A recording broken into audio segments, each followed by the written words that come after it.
She knelt in the backyard every morning, just after the sun rose, whispering to a single flower in a cracked ceramic pot. It was no ordinary flower. Its petals shimmered faintly, glowing even in daylight. The neighbors thought it was plastic. "Still here, aren't you?" she said softly, brushing dust from its stem. Her hands were thin, worn, but gentle, like they'd held too many things and let most of them go. The neighborhood children made up stories about her. They rode their bikes past her house and dared each other to peek through the fence. "She's a witch," one said. "She talks to her plants. Probably eats bugs too."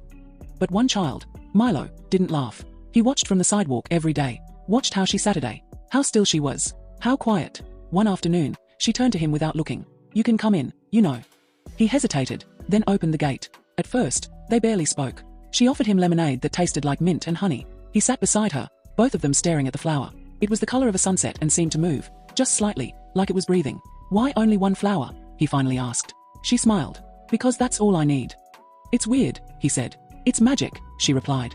"It blooms once for every person I've ever truly loved." Milo blinked. "How many times has it bloomed?" She looked at it. There were a dozen petals, maybe more, some still unfurling, others fading at the edges. 12, she said. "I counted. My husband, my baby girl, my mother, my best friend, one for each heart I gave a piece of mine to." Milo tilted his head. "And it glows. When you love someone honestly, deeply, with all of yourself, it leaves light behind. That's what makes it glow." He came back every day after that. He'd talk more, she'd talk less, but she always listened.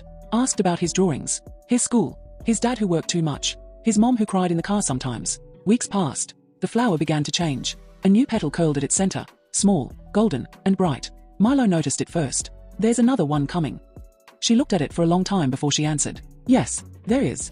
Then one morning, Milo came and the garden was quiet. The chair was empty. The lemonade glass still sat on the porch, untouched. A woman stood by the gate. She had tears in her eyes but smiled when she saw him.